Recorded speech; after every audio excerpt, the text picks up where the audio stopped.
आगामी कार्यक्रम प्रायोजित किया है जॉयस मायर मिनिस्ट्रीज के मित्रों और सहयोगियों ने। आज चर्च में बहुत ज्यादा समझौता है। बहुत से लोग जिनका एक पाँव दुनिया में है और एक पाँव राज्य में है, वे नहीं करना चाहते जो दुनिया करती है, और फिर भी उनको लगता है कि वो स्वर्ग जाएंगे, और ये बिल्कुल भी काम नहीं करता।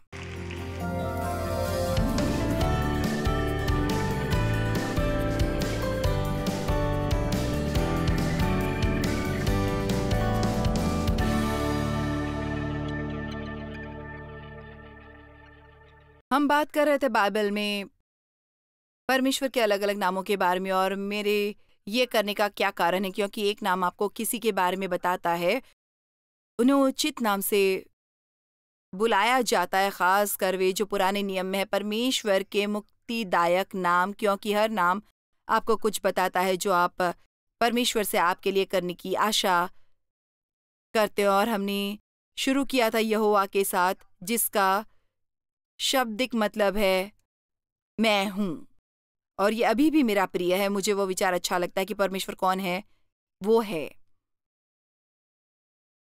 इब्रानियों 11:6 कहता है, और विश्वास बिना उसे प्रसन्न करना अनहोना है, क्योंकि परमेश्वर के पास आने वालों को विश्वास करना चाहिए कि वो है, और अपने खोजने वालों को प्रतिफल देता है। और परमेश्वर के पास उनके लिए इनाम है जो निष्ठावान है। आपके पास इनाम आ रहा है, और मैं ये कहने के लिए किसी भी हद तक जा सकती हूँ कि मुझे विश्वास है कि जब से आपने यहाँ आने के लिए समय निकाला, इस सप्ताहांत आप में कई लोगों ने वास्तव में निवेश किया यहाँ आने के लिए, होटलों में रुके हैं, यात्रा की है, बस से आए हैं, ट्रेन से आए, और मुझे विश्वास है कि आपको इनाम मिलेगा। जब हम सही चुनते हैं तो हमेशा हमारे जीवन में हमें इनाम मिलता है। परमेश्वर का हमारे प्रति कुछ देना नहीं है सही चुनाव के लिए, लेकिन उन्हें अपने बच्चों को आशीर्वाद देना अच्छा लगता है। इसलिए मुझे हमेशा लोगों को ये बताना अच्छा लगता है। आमीन। तो हमने इन विविध नामों के बारे में बात की। मैं उन सब पर वापस नहीं जा सकती, पर इसको मैं क्यों करना चाहती थी, इसका एक कारण है। और मैं क्यों कह रही हूँ परमेश्वर कौन है, क्योंकि मुझे लगता है कि परमेश्वर का नाम संसार में और बेहतर होने की ज़रूरत है। मुझे लगता है हमें बेहतर काम करने की ज़रूरत है, ताकि परमेश्वर को हम अपने द्वारा चमका दे, ताकि लोग परमेश्वर के लिए बेहतर सोच सकें। चर्चों में बहुत से विभाजन और जिस तरह कुछ विश्वासी बेवकूफ़ी वाले काम करते हैं, खास तौर से लोग जो सार्वजनिक तौर से जाने जाते हैं, और फिर वे हर तरह के हास्यास्पद काम करते हैं जिससे मसीहत का नाम खराब होता है। ये बहुत शर्मनाक है जिस तरह संसार अब परमेश्वर का अनादर करता है, और इसलिए मैं उनके नाम को मशहूर करने की कोशिश में व्यस्त हूँ, और मैं चाहती हूँ कि आप मेरी मदद करें। आमीन। और जाहिर है और भी बहुत से लोग दुनिया भर में ये काम कर रहे हैं। परमेश्वर कौन है? खैर, वे वास्तव में सबसे महान है, सबसे ऊंचे, सबसे आश्चर्यजनक, सबसे अद्भुत। मेरा मतलब है वे सब कुछ और कुछ भी वही है जिसकी आप कभी भी आशा कर सकते हैं या चाह सकते हैं। और मेरा दावा है कि कोई भी जो वास्तव में परमेश्वर को जानता है, कोई भी व्यक्ति इस दुनिया में जो विश्वासी नहीं है, या जो ये दावा करता है कि वो परमेश्वर में विश्वास नहीं करता, या फिर वे जिसका परमेश्वर से संबंध नहीं है, कोई भी जो वास्तव में उन्हें जानता है, संभवतः नहीं कर सकता, नहीं परमेश्वर के साथ संबंध रखना चाहता है। समय बातचीत का अंत। उनमें हम रहते हैं और चलते हैं, और हमारा अस्तित्व है। परमेश्वर मेरे लिए कोई भी साइड लाइन नहीं है, वो मेरे जीवन में मेन लाइन है। वो सिर्फ कुछ नहीं, वो सब कुछ है। और मैं जानती हूँ कि आप में से भी कुछ लोग यही सोचते हैं। तो हम इनमें से कई नामों से गुजरेंगे, और हमारे पास सप्ताहांत के भी संदेशों की रिकॉर्डिंग है जो मैं चाहूँगी आप लें। आज मेरे पास 3 मुक्तिदायक नाम शेष हैं, जिनमें से आज में से गुजरना चाहूँगी, और फिर अंत करूँगी यीशु के नाम के बारे में कुछ बातों से, क्योंकि दिलचस्प बात यह है कि ये सभी अन्य मुक्तिदायक नाम जो ये वर्णन करते हैं कि परमेश्वर कौन है, उन्हें हम समाप्त होके एक होते हुए हमारे लिए आते हुए देखते हैं। एक नाम जो हर नाम से ऊपर है, उस पर नए करार के विश्वासियों के रूप में यीशु के नाम पे। आप जानते, मेरे लिए दिलचस्प है, आपके बारे में तो मैं नहीं जानती, लेकिन मैं जब भी मैं वो नाम लेती हूँ और मैं जानबूझकर सोचती हूँ कि मैं किस बारे में क्या कह रही हूँ, मुझे लगभग ऐसा लगता है जैसे मैं वातावरण में बदलाव महसूस कर रही हूँ। यीशु के नाम शक्तिशाली कुछ है। आओ अब सब यहाँ कहते हैं यीशु। एक बार और। एक बार और। वाओ!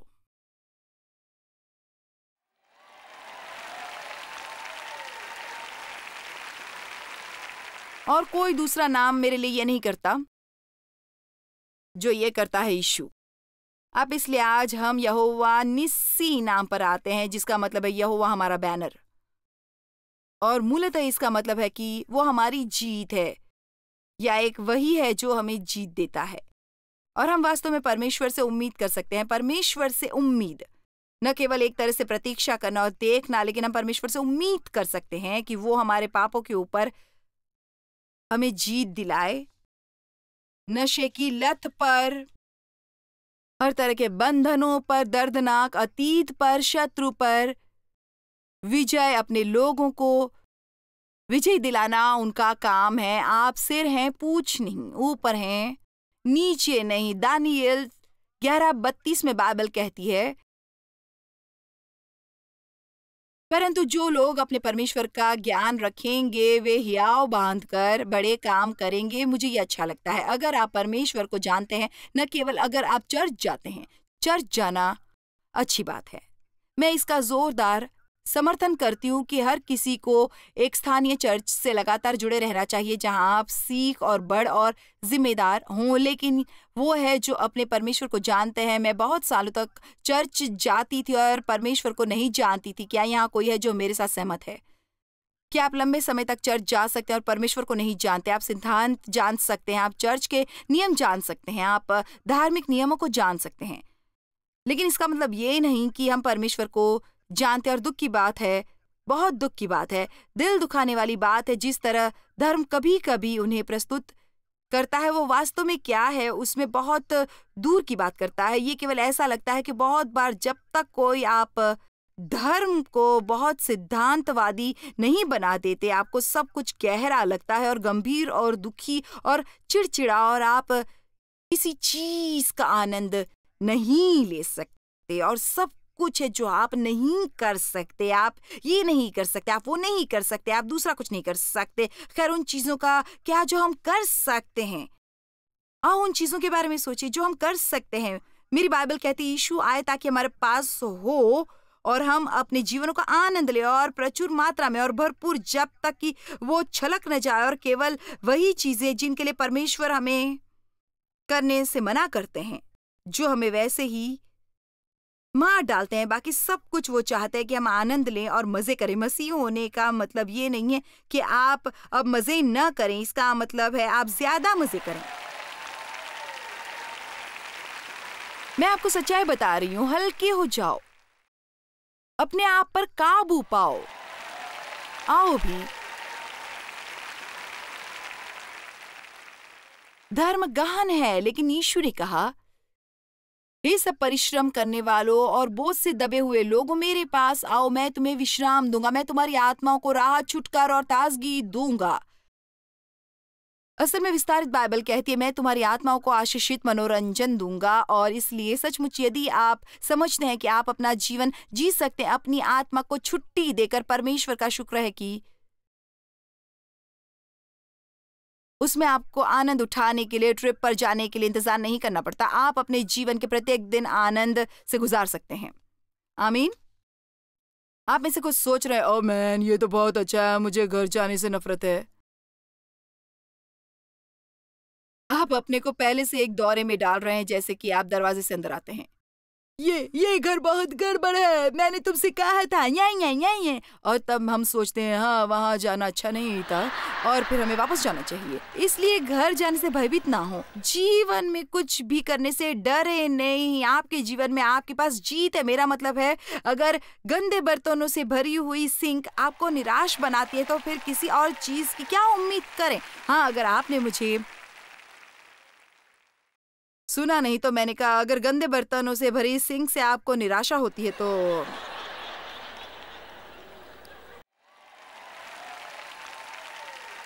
नहीं है। आप परमेश्वर की सेनाओं में सैनिक हैं। आप उन बर्तनों पर हमला करें। आप उस अलमारी पर हमला बोले जिसे साफ करने की जरूरत है। आप उन चीजों का सामना करें जिनको करने की जरूरत है। सच्चाई ये है कि आप जानबूझकर मुश्किल चीजों को पहले क्यों नहीं करते और बस उन्हें रास्ते से बाहर करें। पहले उन चीजों को करें। अपने परमेश्वर को जाने, वो पराक्रमी हैं और बड़े काम करेंगे।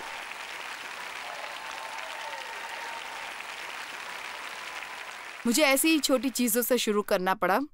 मैं आपको सच्चाई बता सकती हूँ।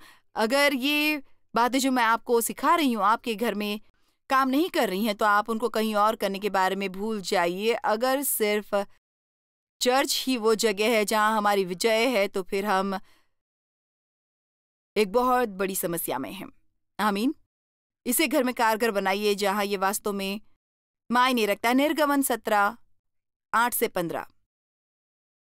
तब अमालेकी आकर रिदिपिम में इजराइलियों से लड़ने लगा। तब मूसा ने यहोशू से कहा, हमारे लिए कई एक पुरुषों को चुनकर छांट ले और बाहर जाकर अमालेकियों से लड़, और मैं कल परमेश्वर की लाठी हाथ में लिए तुम्हें पहाड़ी की चोटी पर खड़ा रहूंगा। परमेश्वर ने अपनी शक्ति उस लाठी में डाल दी थी जो मूसा के हाथ में थी, और यही लाठी लाल समुद्र पर उसने बढ़ाई थी जब वो अलग हो गया था। मूसा की इस आज्ञा के अनुसार यहोशू अमालेकियों से लड़ने लगा और दूसरा हारून और हूर पहाड़ी की चोटी पर चढ़ गए, और जब तक मूसा अपने हाथ उठाए रखता था तब तक तो इजराइल प्रबल होता था, परंतु जब वो उसे नीचे करता था तब तक अमालेक प्रबल होता था। और जब मूसा के हाथ भारी हो गए तब उन्होंने एक पत्थर लेकर मूसा के नीचे रख दिया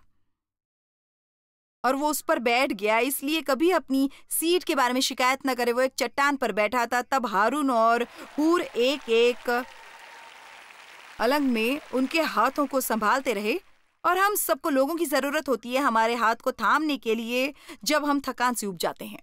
और यहोशू ने अनुचरों समेत अमालेकियों को तलवार के बल से हरा दिया। तब यहोवा ने मूसा से कहा, स्मरणार्थ इस बात को पुस्तक में लिख लें और यहोशू को सुना दे कि मैं आकाश के नीचे से अमालेक का स्मरण भी पूरी रीति से मिटा डालूंगा। और वचन 15, तब मूसा ने एक वेदी बनाकर उसका नाम यहोवा निस्सी रखा और कहा, यहोवा मेरा बैनर है, जिसका मतलब है विजय का निशान। तो वास्तव में मूल रूप से जब उसने कहा यहोवा निस्सी, यहोवा मेरा बैनर है, जिसका शाब्दिक मतलब है कोई गलती मत करना, एक परमेश्वर है जिसने हमें ये विजय दिलाई है। और मैं आपको बता दूं, परमेश्वर वो एक परमेश्वर है जो हमें विजय दिलाता है। और अभी आप चाहे किसी भी परिस्थिति में हो, आप इससे डरना बंद करें। आपको परमेश्वर को जानने की जरूरत है और जाने कि आपको कुछ भी करना है तो आप कर सकते हैं, और चाहे उसमें कितना भी समय लगे और कोई जानता न हो कि वास्तव में क्या है, लेकिन लड़ाई पहले से ही जीती जा चुकी है और जब ये खत्म होगी आप विजयी होंगे। आपके पास जीत होगी, और मैं अनुभव से ये जानती हूँ और मैं इसे परमेश्वर के वचन से जानती हूँ। अब एक ऐसा क्षेत्र जहां परमेश्वर हमेशा हमें जीत दिलाते हैं पाप है। लेकिन मैं चाहती हूँ कि आप ध्यान दें उस पर जो हमने अभी निर्गमन में पढ़ा, और ये एक तरह का बड़ा मुद्दा होगा जो मैं आपके लिए सुबह लाना चाहती हूँ। मूसा ने परमेश्वर का अनुसरण किया। उसने वो किया जिसे करने के लिए परमेश्वर ने उसके दिल में डाला। और जब मैं वापस उस परिस्थिति में जाती हूँ जिसमें मैं थी जब मैं पहले परमेश्वर के साथ सच में गंभीर संबंध में आई, मैं काफी लंबे समय से चर्च जाती थी। इससे पहले मैं गंभीर होती, और मुझे हमेशा एक तरह से इसे शेयर करना अच्छा लगता है, क्योंकि मैं जानती बहुत से लोग चर्च जाते हैं और सोचते हैं कि उन्हें बस यही करना चाहिए, लेकिन जो चाहिए वो है जीत। और अगर आपके पास जीत नहीं तो आपको स्वयं से पूछना शुरू करना चाहिए क्यों, और आपको वचन में देखना शुरू करना चाहिए देखने के लिए शायद आप वो खो रहे हैं जो आपके लिए उपलब्ध है। परमेश्वर ने हमें बुलाया है एक अंधेरी दुनिया में रोशनी बनने के, तेज चमकने के लिए। और इसका मतलब ये नहीं कि हमारे पास समस्याएं नहीं है, लेकिन इसका मतलब है कि हमारे पास अपनी समस्याओं पर जीत है। आमीन। और इसलिए अगर मैं पूरी तरह पीछे उन परिस्थितियों को देखूं जिनमें मैं थी, परमेश्वर ने मुझे मेरे जीवन में इतनी ज्यादा जीत दी, और ये 37 साल इन छोटी छोटी जीतों के लायक है। और थोड़ी और जीत और थोड़ी और जीत, दिन ब दिन थोड़ी थोड़ी करके। और आप जानते हैं हमारी समस्या का एक हिस्सा है, हमें थोड़ा थोड़ा अच्छा नहीं लगता है। हमें महिमा से महिमा तक अच्छा नहीं लगता, क्योंकि इन महिमाओं के बीच में कभी कभी समय की लंबी अवधि होती है, इसलिए हमें अच्छा नहीं लगता। आमीन। लेकिन जब मैं पीछे देखती हूँ, मैं आपको बता सकती हूँ कि ये सिर्फ नहीं था क्योंकि मैं परमेश्वर से प्रेम करती थी या सिर्फ क्योंकि मैं परमेश्वर का वचन पढ़ती थी। मैं परमेश्वर को पूरा श्रेय और पूरी महिमा देती हूँ। लेकिन मैं आपको बता दूँ, आप और परमेश्वर पार्टनर्स है और परमेश्वर आपको काम देते हैं जो वो चाहते हैं कि आप करें, और वो आपको ये भी बताएंगे कुछ चीज़ें जो नहीं करनी। उनमें से कुछ वचन में है और वे हर किसी के लिए है, लेकिन कुछ चीज़ें हैं जिन्हें परमेश्वर हम खास तौर से कहते हैं, चीज़ें जो हमारे लिए दिल में रखते हैं, जो सिर्फ परमेश्वर और हमारे बीच में होती हैं। परिस्थितियां जब शायद वो बलिदान का अनुरोध करें। कभी एक समय था जब मैंने पैसों का एक पूरा बंडल बचा रखा था। मैं चाहती थी के लिए, और मेरा मतलब है हमने नियमित आधार पर दिया था। हम कंजूस लोग नहीं थे, हम देने वाले थे, लेकिन परमेश्वर ने मुझे सब कुछ जो उह, मेरे पास था देने को कहा। लेकिन आप सबसे अच्छी चीज जानते हैं कि परमेश्वर का अनुसरण करना, जब आपको लगता है कि वो कुछ करने के लिए आपको नेतृत्व कर रहे हैं, अब वो सुने जो मैं कहने जा रही हूं।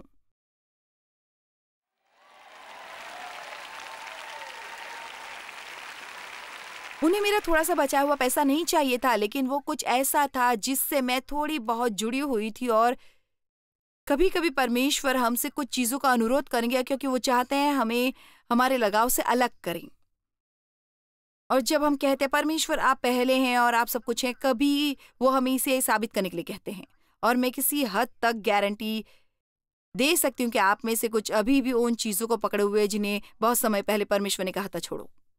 आप अभी भी संबंधों, दोस्तियों में जो आपको परमेश्वर के साथ चलने से रोक रही है, आप अंदर गहराई में जाने की या आपके लिए स्वस्थ नहीं है, लेकिन बजाय थोड़ी देर अकेले होने के आप असुरक्षित संबंध रखते हैं, बजाय थोड़ी देर अपने आप में होने के और इंतजार करने के कि परमेश्वर आपको सही संबंध दे। इसलिए मैं बताना चाहती हूँ कि बस थोड़ा थोड़ा और महिमा से महिमा तक के साथ कुछ बहुत से छोटे आज्ञाकारिताओं और उन छोटी छोटी चीज़ों के जो परमेश्वर मुझे करने के लिए कहते हैं, और उनमें से कुछ चीज़ें तो बेमतलब थी और कुछ उनमें से तो मुझे समझ ही नहीं आई। और मुझे बस ऐसा लगता है कि आज मुझे वास्तव में मुद्दा बनाने की ज़रूरत है कि जब आपको पुनर्जन्म की बात सूझे, इसे ऐसे कहते हैं, आप पूरी तरह अंधेरे में रह रहे हैं और अब आप बाहर कदम निकालते हैं। हे, किसी ने मेरे लिए प्रदान किया है, कोई व्यक्ति यीशु है, ये अद्भुत जगह नीचे जो वसीयत के रूप में वहाँ है, जहाँ धार्मिकता है और शांति और आनंद, और जहाँ मेरी सब ज़रूरतें पूरी होती है और ये बहुत ही अद्भुत होगी। मैं इन सब संबंधों से आज़ाद होंगी। लेकिन आप एक तरह से इसे देख सकते हैं, लेकिन वहाँ आपके और इसके बीच एक जंगल है, और वो जंगल है हमारे जीवनों की वे गड़बड़ियाँ हैं जिन्हें ठीक करने की ज़रूरत है। और हमारे घास उस जंगलों से निकलने का रोड मैप है, और ये है परमेश्वर का वचन, ये हमारा रोड मैप है। और अगर हम केवल एक समय में एक कदम लेंगे, एक समय में एक चीज़, एक समय में एक कदम, एक समय में एक चीज़, मैं आपको बता दूं, जल्दबाजी मत करो, निर्णय लो, लंबी दौड़ में बने रहो।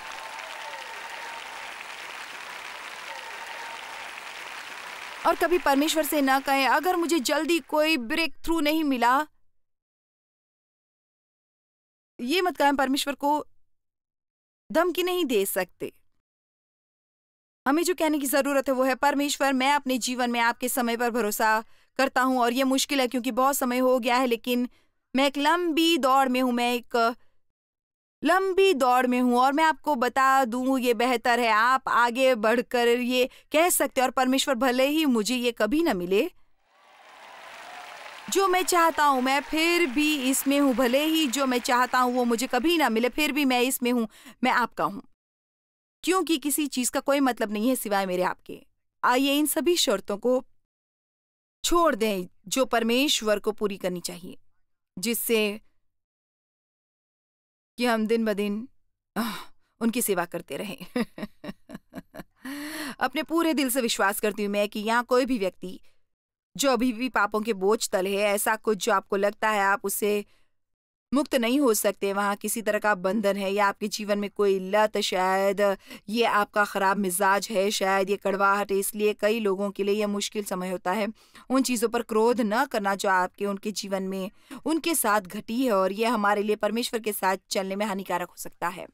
आप अपने दिल में क्षमा न करने की भावना नहीं रख सकते और परमेश्वर के साथ अच्छा संबंध रखें। एक ही समय में ऐसा नहीं होता है। ये वचन में शुरू से आखिर तक है। अगर हम दूसरे लोगों को क्षमा नहीं करते तो हमें भी परमेश्वर से क्षमा नहीं मिल सकती। मेरे पिता ने कई सालों तक मेरा शोषण किया। मेरी माँ जानती थी, उन्होंने कुछ नहीं किया।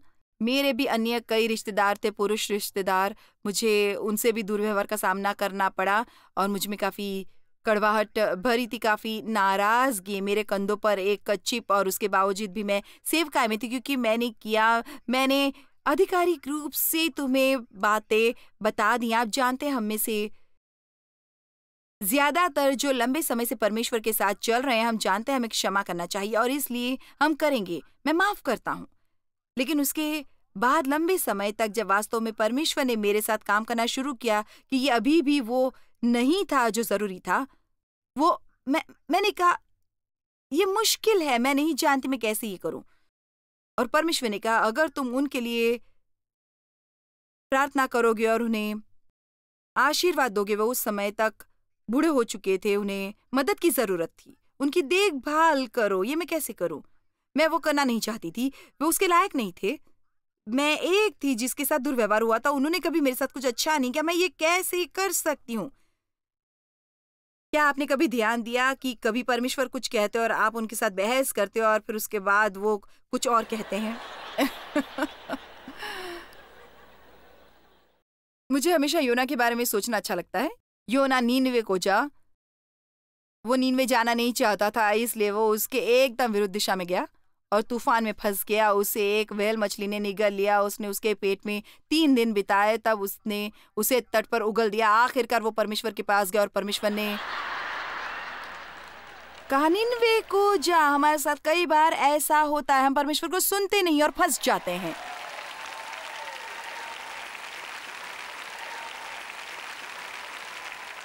कृपया इसे समझिए कि आज्ञा पालन जरूरी है। हाँ, वहाँ अनुग्रह है और वहाँ पापों के लिए क्षमा है और वहाँ दया है और वहाँ परमेश्वर कभी आपको प्रेम करना बंद नहीं करेंगे, चाहे आप जो भी करें। और शायद आप अभी भी स्वर्ग में जाएंगे। यह हमारी आज्ञा पालन नहीं है जो हमें स्वर्ग ले जाती है, ये यीशु मसीह में विश्वास है। लेकिन मैं आपको बता दूं क्या मुझे लगता है, हमें लिफाफे को धकेलना बंद करने की जरूरत है और हमें जरूरत है वास्तव में परमेश्वर के प्रति प्रतिबद्ध और आज्ञाकारी होने की। और हम सुबह में बात करना चाहते हैं पवित्र आत्मा को वास्तव में पवित्र करने के बारे में सोचने की, जो इस संसार में सख्त जरूरी है।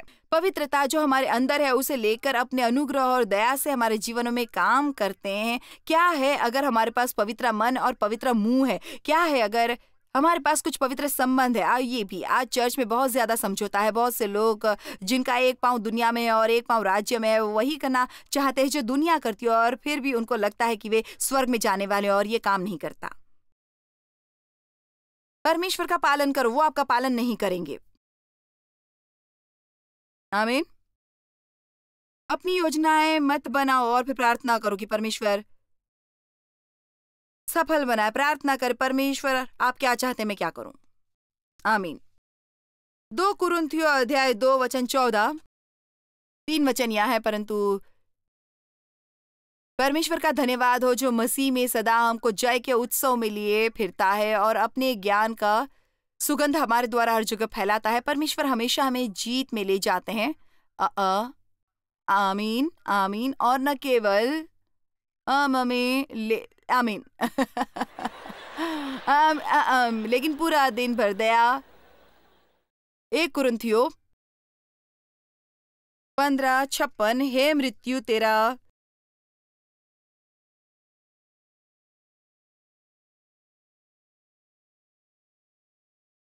डंक कहाँ रहा? मृत्यु का डंक पाप है और पाप का बल व्यवस्था है, परंतु परमेश्वर का धन्यवाद हो जो हमारे प्रभु यीशु मसीह के द्वारा हमें जयवंत करता है। कैसा हो अगर हर रोज सुबह सुबह हम कहें परमेश्वर का धन्यवाद हो जो मुझे आज के दिन और जीवन के हर दिन जीत देता है, हर दिन, हर रोज, हर पल। परमेश्वर हमारी जीत है और वो अपनी पवित्र आत्मा के द्वारा हमारे अंदर रहते हैं। वे हमें पवित्र करते हैं, हमें किसी खास उद्देश्य के लिए अलग करते हैं। शुक्र है कि हमें अपने आप को बदलने की कोशिश नहीं करनी है। हम परमेश्वर को ये करने की अनुमति दे सकते हैं। हमें केवल इतना करना है कि उनके साथ सहयोग करें। हमें केवल इतना करना चाहिए, जाने दो और परमेश्वर पर छोड़ दो। आप जानते हैं, हर चीज़ जो मैं जानती हूँ, जो मैं आपको सिखाती हूँ और हर चीज़ जो मैं परमेश्वर के बारे में जानती हूँ, मैंने परमेश्वर के वचन में सीखी है।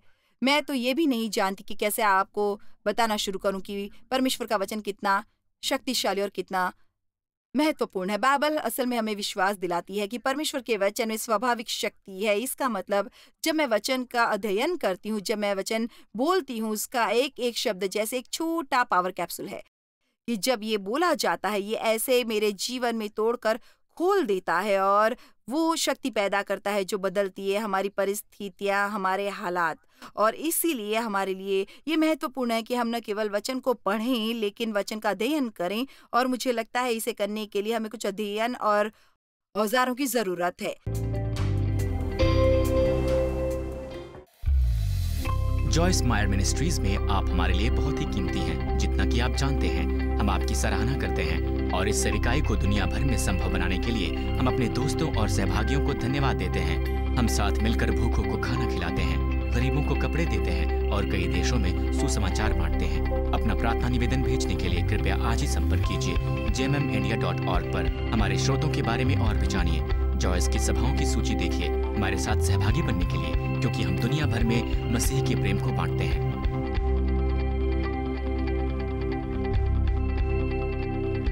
इसका खर्च उठाया है जॉयस मायर मिनिस्ट्रीज के मित्रों और सहयोगियों ने।